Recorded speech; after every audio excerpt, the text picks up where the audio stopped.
Voy a presentarlo en español, así no entiende lo que dice. Entonces hoy va a hablar Xavier Roulleau, que viene de la Universidad de Poitiers. Pues, trabaja en el tema de superficies complejas, en particular superficies algebraicas y su topología. Hizo su doctorado en Angers y bueno, obtuvo varias posiciones postdoctorales en varios países y ahora está en Poitiers. Y antes de empezar, nada más quiero mencionar que va a estar aquí hasta el final de la semana todavía y va a dar una plática el jueves en el seminario de geometría y topología para los que están interesados. Y va a hablar de two topics on algebraic surfaces of general type. Thank you very much. Thank you very much for the invitation to speak here, and I'm very glad to be in Mexico.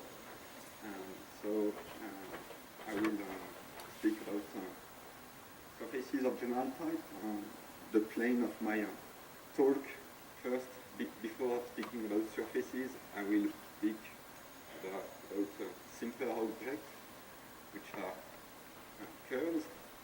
Then I will define surfaces, and I will present two topics on these surfaces.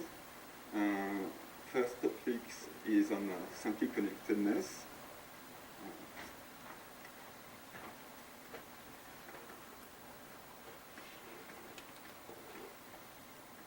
And the second topic is on the curves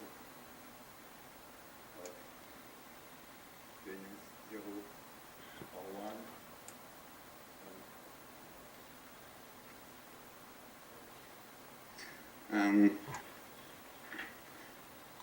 So let's begin.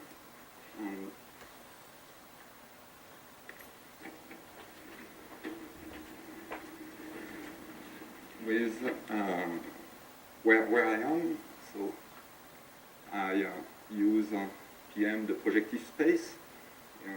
It's simply the quotient of the affine space minus 0 with the relation x equivalent to y, if only if there is lambda such that x equal lambda y. And if I take P an homogeneous polynomial, so in C of x0, xn, homogeneous, so you can define, you cannot, and you take x into the projective space. So the value P of x has no meaning because it's a class, but the equality equal 0 or different 0 has a meaning. So you can look at the set as such sets, and in fact, as I see,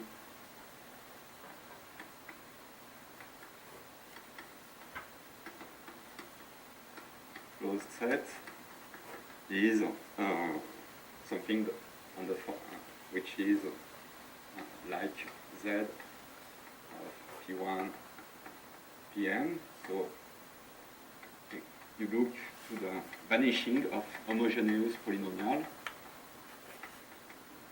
for 0 into what Pk is into the projective space, where P1, Pk are homogeneous polynomials, and that gives you some algebraic sets, and which are the main object of main preoccupation of algebraic geometers. It is to study that kind of objects. So these objects have a dimension. Well, we suppose, so we take an object like that. There are some conditions like irreducibility, and you can define the dimension. So when it has, so you take C, very key, one-dimensional closure set, and you suppose dimension of C equal 1. So we call that C is a curve, and for P in C generic is for algebraic geometry like almost everywhere for people doing measure theory. For P generics, there exists U in your curve, such that C, such that U is biholomorphic to the unit val. So locally, Z in the complex field with module of Z less than 1. So, and in fact, P is a smooth point of C if such a neighborhood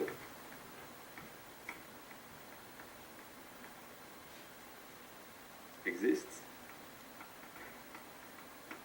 And if all points are smooth, if C is smooth, C is Riemann. It is better known perhaps as a Riemann surface. So be careful. For me, a Riemann surface is a curve. It is a one-dimensional object. In fact,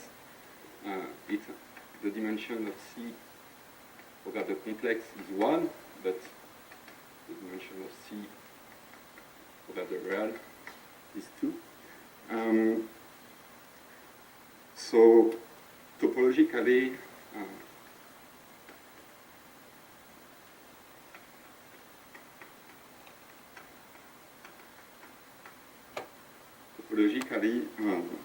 C is like it looks like that kind of picture with you do not so it is a C could be the sphere. So you denote by G the number. It is always that kind of shape. You denote by G the number of holes in that figure. So here it has genus equal to 2, and here it was genus 0. In fact, when it is genus 0, C is P1. Okay, and you can define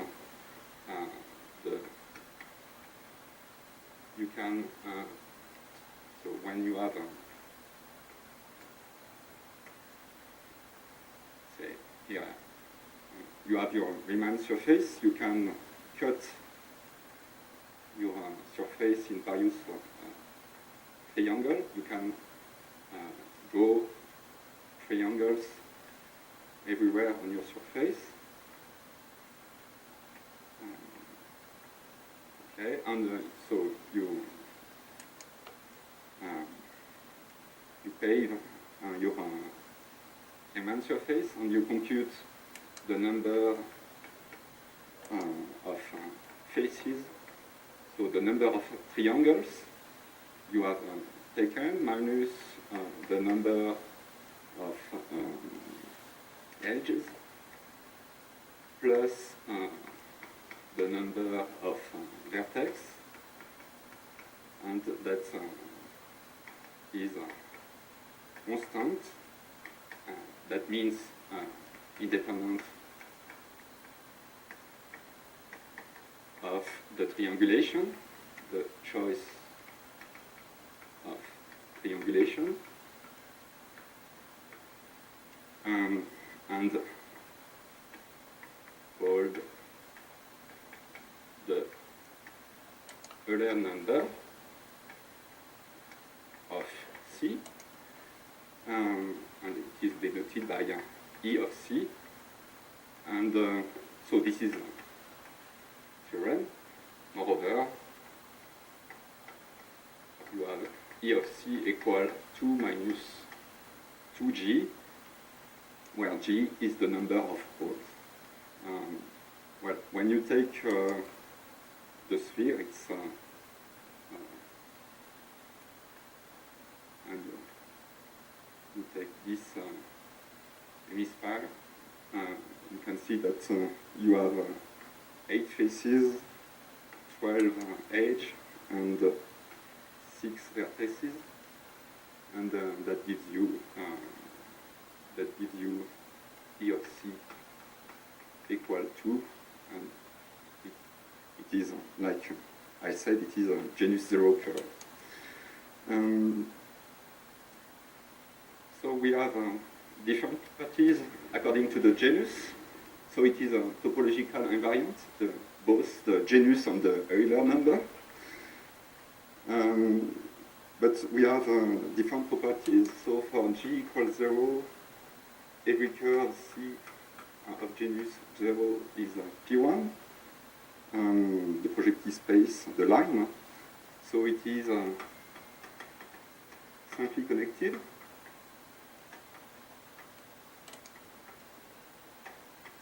So simply connected means you have your surface, you start from a point, you draw a path, and you can retract that path smaller and smaller onto that point. So you can do it on P1, but by example, as soon as you have genus 1 or bigger, so you cannot, so you have some, this path here, or one path here, you cannot retract, you cannot contract it into a point. So for higher genus, it is false, it is not simply connected. For G equal 1,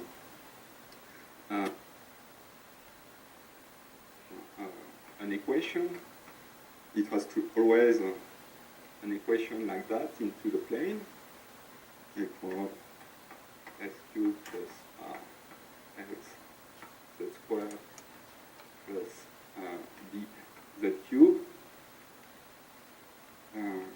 So it is in P2, and A and B are fixed parameters.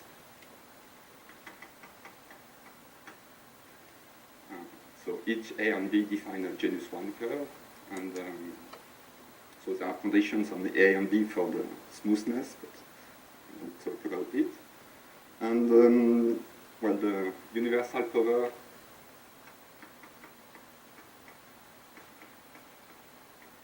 is C. In fact, what that means that C is C represented by lambda, a lattice. Here, it is holomorphic.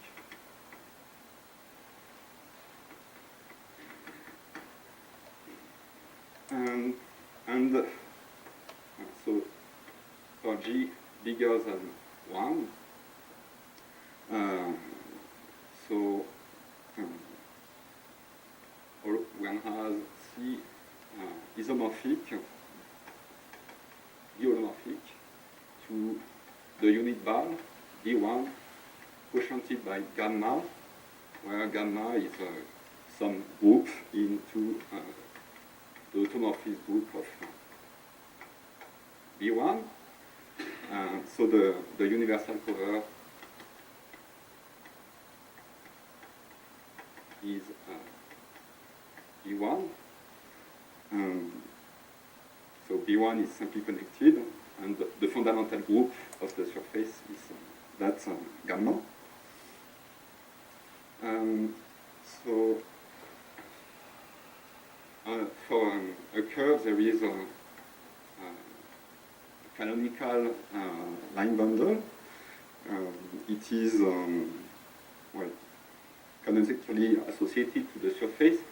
So I will not speak very much about that canonical bundle. Let me see that there are signs for a canonical line bundle. Here it is negative, here it is 0, and here it is positive.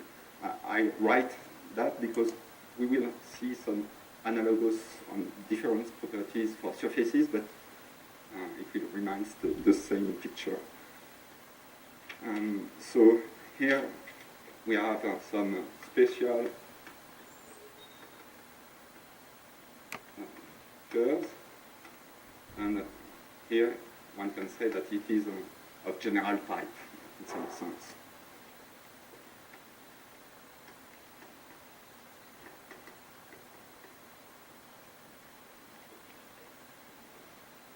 Okay, so let me go now to the dimension 2.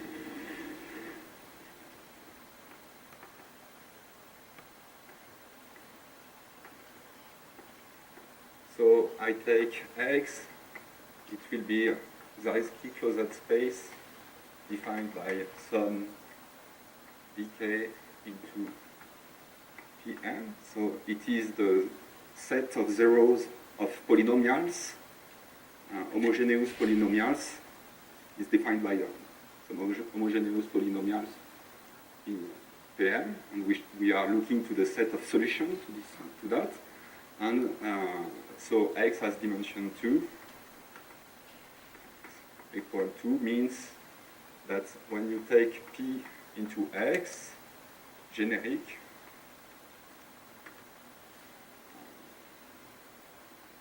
what you have is that there exists U neighborhood of P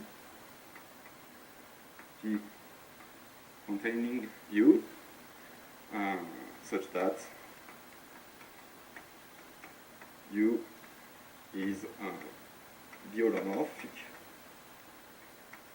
to B2, the two-dimensional unit bar, Z1, Z2 with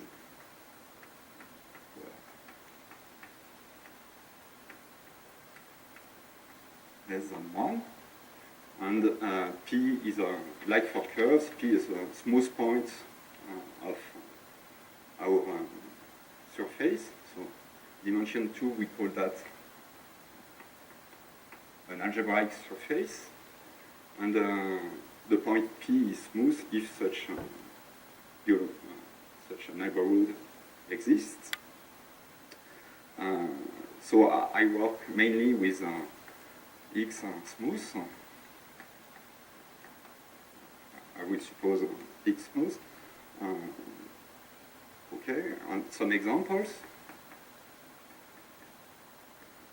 So, so the first example is perhaps X equal P2. You take you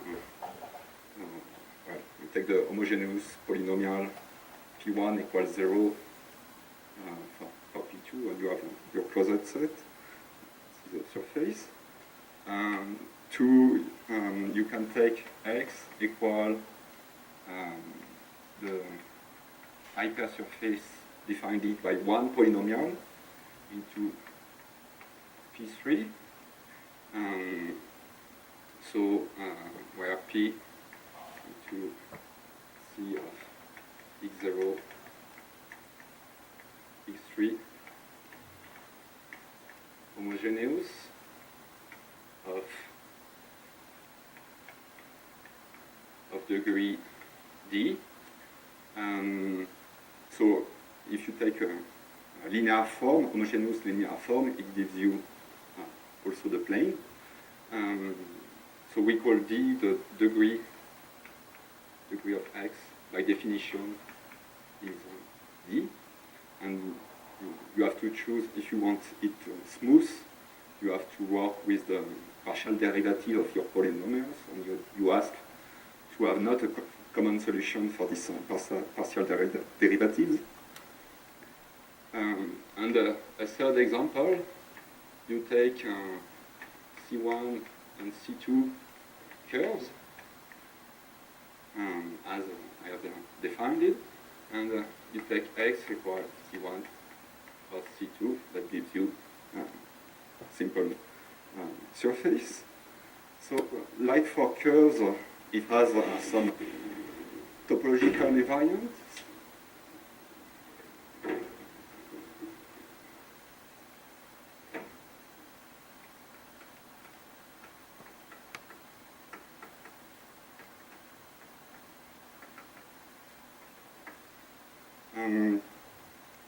So the first, so there will be now two topological invariants. Well, I choose to start with the Euler number. So you have x, a surface. You can possible to cut it into four-dimensional over R pieces, and you compute so these pieces which have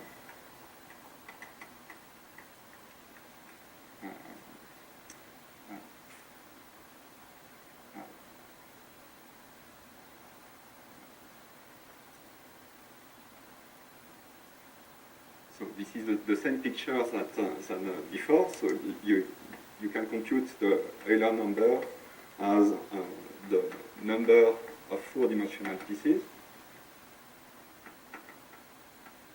minus the number of solids plus the number of faces minus the number of edges plus the number of vertices.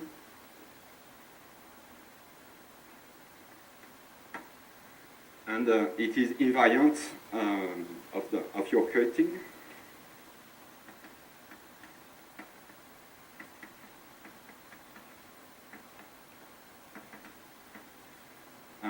If you prefer, for those who knows the Betti number, it is also the alternate sum of minus a dA of x, where dI are the Betti number.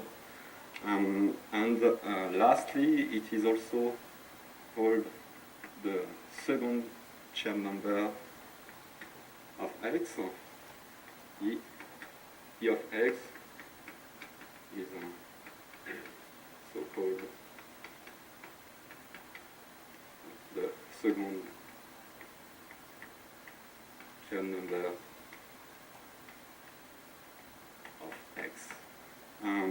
So I will use mainly that notation and speak mainly about second Chern number. Some useful properties.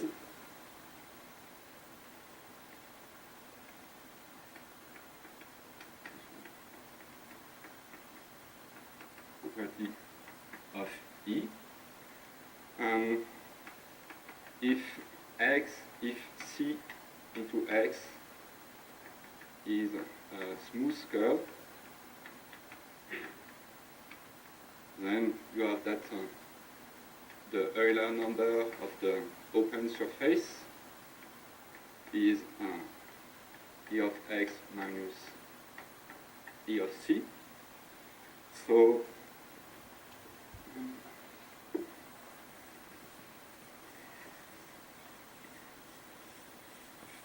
it's very simple formula, but it enables to make many computations. If you know, I will explain that.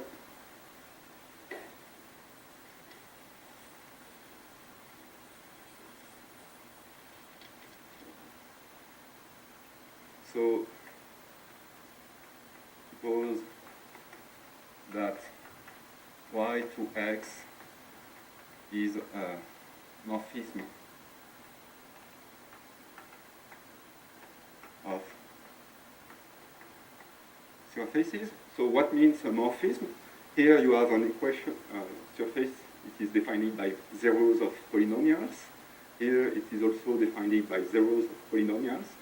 And the map is defined also by polynomials. Okay? And you suppose it's a common situation. It happens. You can do it sometimes. You suppose that it is of degree n to 1 outside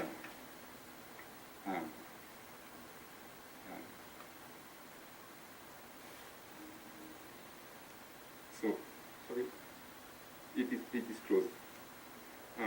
So it is, you suppose that it is a degree n to 1 cover, so it is a degree n map outside C X, so and F minus C, and the restriction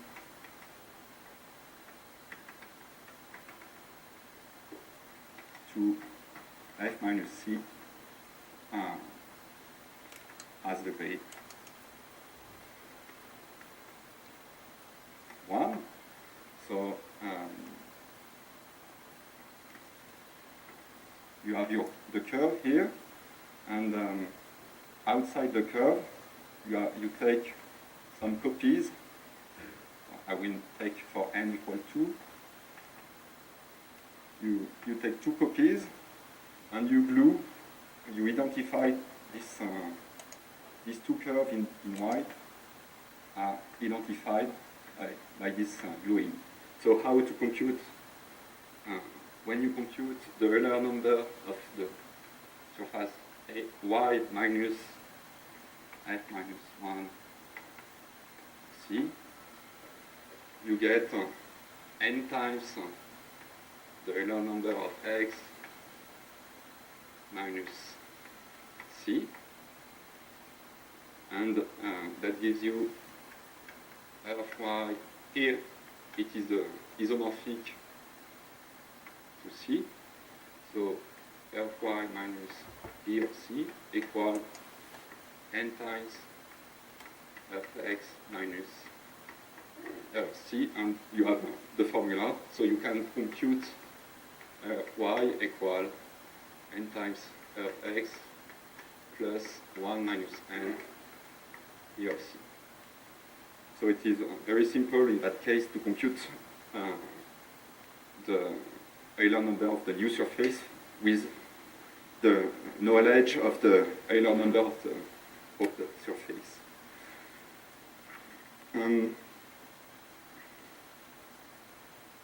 So now I gave the first invariant is the Euler number, second invariant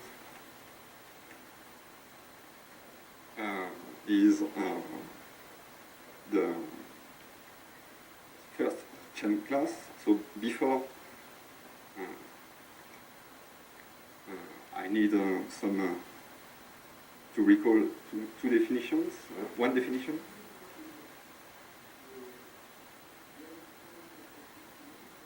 Yeah.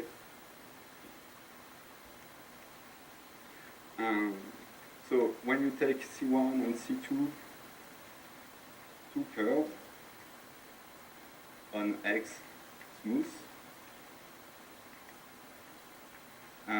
you can